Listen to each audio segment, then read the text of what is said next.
خجي السلام علیکم ډاکټر صاحب.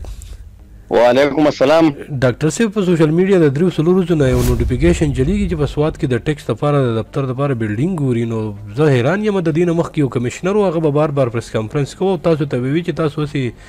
مطلب مې رېږئ دلته خو موږ صرف د نان کسټمپیډ ګاډي شمارو. نو هغه خبره خو لاړه غیبه شوه خو دا راته ووایه چې دا اوس چې کوم بلډینګ د لپاره نوټیفیکیشن جاري شوی دی نو مطلب دا د هغې معاهدې به اوس خلاف ورزي کوي. زموږ خو خپل حکومت به د دې خلکو سره مطلب زیاتې کوي چې په سواد کې به ټیکس ناپس کېږي. صحیح خبره ده جی. نو تاسو ټولو ته یقینا چې معلومه ده دا خبره تاسو ته ښه واضحه ده چې ملاکنډ ډیویژن او بیا سواد چې دی نه دا مکمل طور باندې فری ایریا زون او دا کله چې 1969 کې پاکستان بیا په پاکستان کې مدغم کېدو نو په هغه وخت کې زموږ سره د مشرانو سره معاهدې شوې. دا هغه معاهدو هر حکومت چې کوم راغله د مکمل طور باندې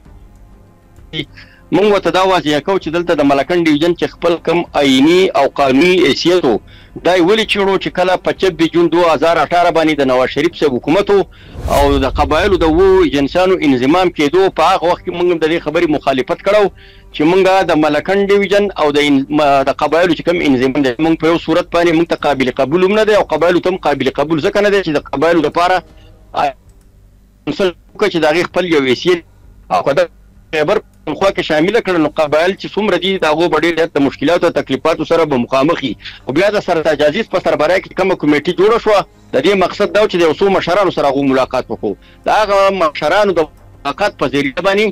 25م آئیني ترمیم یې راوړو چې 25م آئیني ترمیم یې راوړو د هغې په نتیجه کې د ملاکنډ ډیویژن 247 246 او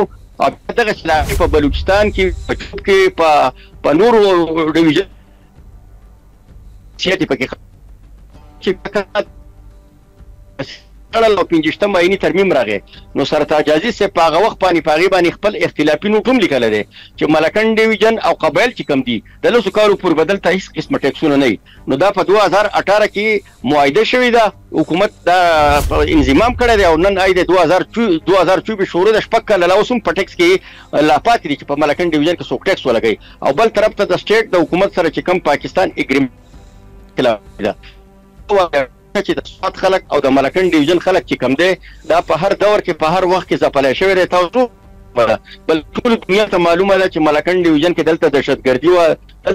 آفتونه راغلي دلته استعلابونه راغلي دلته زیات نقصانات شوي دي د کاروباري طبقې هم نقصانات شوي دي او د سیول سوسایټۍ د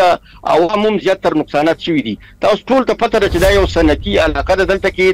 د ټوریزم موږ ته دلته یو قسمه سهولت و دلته نه صنعت شته نه دلته زرعي ځمکه شتي که دا ټیکسونه دلته په ملاکنډ ډیویژن کې ولګېدل تاسو ټولو ته پته ده چې دلته کې ملا ماتونکي ګراني په موږ به دې قام باندې مسلط ده. نن د بجلۍ بیلونه وګوره نن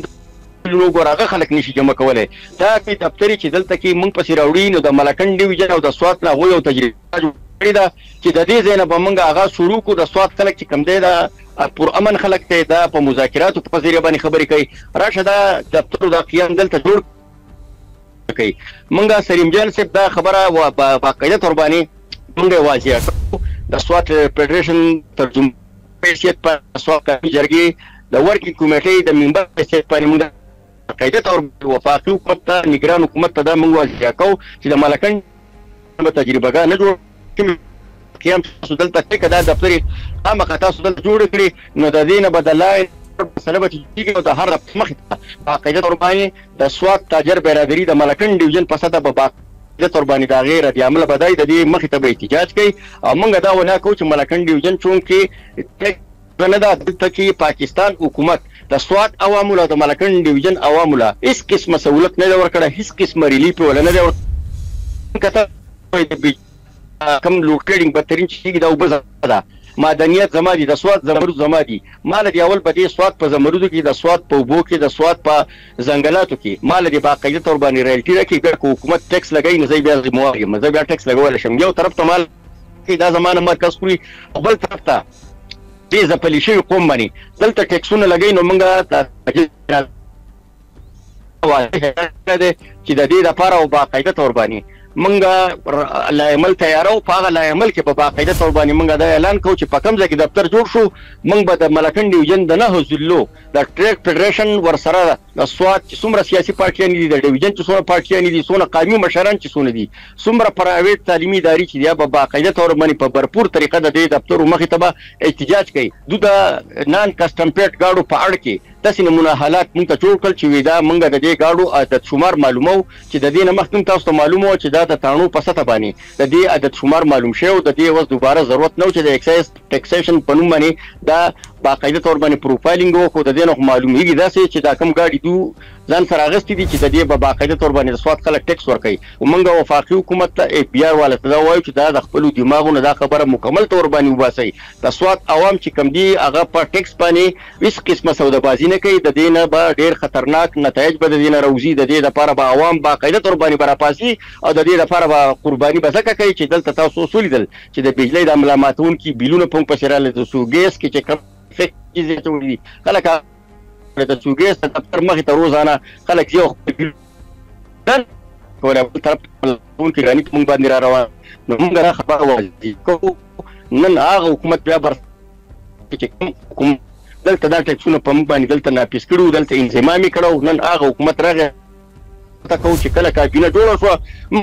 تور باندې د کابینه سره اول خبره کوو د صوبایي کابینه سره بم کوو د مرکزی کابینه سره بم کوو که زمونږ د کنډ ډیویژن ته تاجر برادرۍ خبره ونه غوښته نو ان شاء الله تعالی چې موږ به داسې پایجام اړتال وکړو چې ټول دنیا به یاد ساتي چې د خلک چې کوم دی دا د خپل حقوقو لپاره مکمل تور باندې تایید دی او نو موږ په خپل حقوقو باندې یا د سواد دا او د ډیویژن دا عوام حقوقو باندې موږ هیڅ قسمه سودابازي کولو ته تیار یو نه سودابازي موږ کوو او نه موږ څنګه چې کوم دي د انسانانو کېږي صرف یو ته فکرېږي موږ نه د چانه هیلو موږ خپل حق وړو حقوق موږ ملکنډ ډیویژن او آئینی او قانوني کم حیثیت او غیر د بالکول لپاره زموږ भरपूर کوشش وکړو او که دغه څه ونه شو نو ان شاء الله تعالی چې زه تاسو له تفصیل در کوم ټول قام له تفصیل در کوم چې موږ به د هر ام پی ای د هر ام کور مخې ته باقاعده تور باندې احتجاج وکړو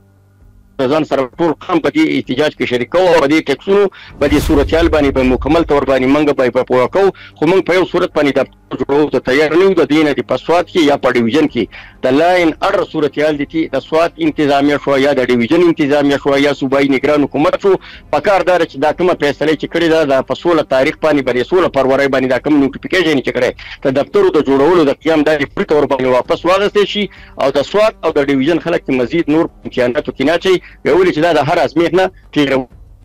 نو سلیم سلیمان خان زه تاسو دا پیغام در کوم تاسو د دې قوم تاسو کوم چې د دې ټکسونو په خلاف باندې د تاجر برادرۍ سره به مکمل تور باندې بودريږي او د دې لپاره به ان شاء الله تعالی د صدر عبدالرحیم په مشرۍ کې به د دې لپاره موږ یو پاسون کوو د دې لپاره به یو आवाज پورته کوو. ډیره مهرباني ډاکټر صاحب تاسو د ما سره خبرې وکړې